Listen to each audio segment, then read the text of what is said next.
Օգոստոսի 8-ից հետո առաջին անգամ մասնակցելով Սևծովյան տնտեսական համագործակցության կազմակերպության խորհրդարանական վեհաժողովի աշխատանքներին, Հայաստանը դիրքավորվում է որպես երկիր, որը կոնֆլիկտի մեջ չէ իր հարևանների հետ և ջանքերը գործադրում հարաբերությունները կարգավորելու համար։ Սոֆիայում կայացած 66-րդ վեհաժողովին Հայաստանի պատվիրակությունը ղեկավարել է Ազգային ժողովի տնտեսական հարցերի մշտական հանձնաժողովի նախագահի տեղակալ Բաբկեն Թունյանը։ Կազմում եղել են քաղաքացիական պայմանագիր խմբակցության պատգամավոր Սերգեյ Բագրատյանն ու Հայաստան խմբակցության պատգամավոր Գեղամ Մանուկյանը։ Կառույցը, այդ կազմակերպությունը բավականին բարդ է, պրոբլեմատիկ է եւ կոնֆլիկտային է, որտեղ անդամ երկրների մեծ մասը կոնֆլիկտի մեջ են գտնվում միմյանց հետ եւ չնայած կազմակերպության անունը տնտեսական համագործակցության մասին է, բայց այդտեղ 90% քաղաքական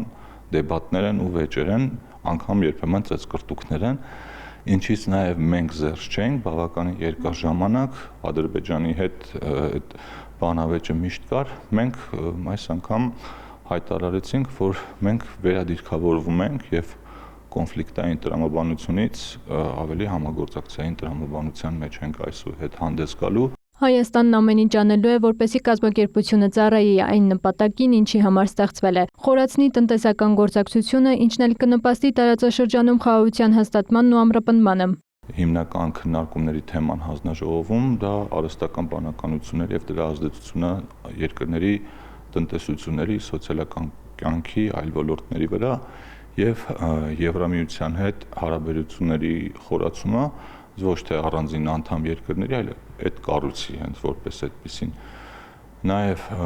շատ կարևոր էր, որ բյուջեն ընդունեցինք եկող տարվա, կարևոր էր, որովհետև դա մի քիչ ոչ ստանդարտ իրավիճակ էր, քանի որ կառույցի բյուջեն գոյանում է երկրների անդամավճարներից, քանի որ Ռուսաստանը փաստացի իր անդամակցությունը սառեցրել է, այդտեղ ֆինանսական ճեղք առաջացել եւ մի քիչ պիտի գոտիները ձգելով այդ կազմակերպությունը առաջ գնա։ Հայաստանն այս հարթակն օգտագործելու է նաև տարածաշրջանային եւ միջազգային պրոյեկտներին ինտեգրվելու եւ իր նախաձեռնած պրոյեկտները կյանքի կոչելու համար, շեշտում է Թունյանը։ Հայաստանի մասնակցությունը նման վեհաժողովներին ժամանակին կարևոր էր նրա համար, որպեսզի մենք գնայինք այնտեղ,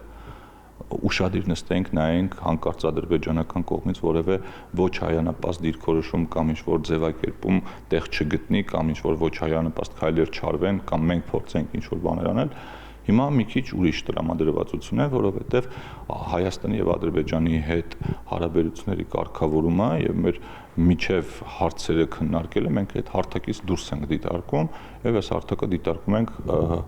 համագործակցային հնարավորություն, ինչի համար այդ կառույցը նաև ստեղծվել է։ Հայաստանի պատվիրակները կողմ են քվեարկել կազմակերպության ընդունած համատեղ հայտարարությանը Սևծովյան տնտեսական համագործակցության խորհրդարանական վեհաժողովի կողմից Գազայի իրավիճակի եւ մարդասիրական օգնության աջակցության վերաբերյալ։ Ոչ բոլորն էին կողմ, այդտեղ որոշակի բնականաբար բանավեճ եղավ։ Հայաստանի պատվիրակությունը կողմ էր, պաշտպանում էր այդ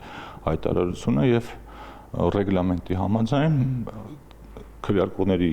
ձայների մեծամասնությամբ հայտարարությունը ընդունվեց։ Հաջորդ 67-րդ լիագումար նիստի նախագահությունը Բուլղարիայից փոխանցվել է Վրաստանին։ Հայաստանը կազմակերպությունում հիմնադիրներից է, կառույցին անդամակցում է 13 երկիր։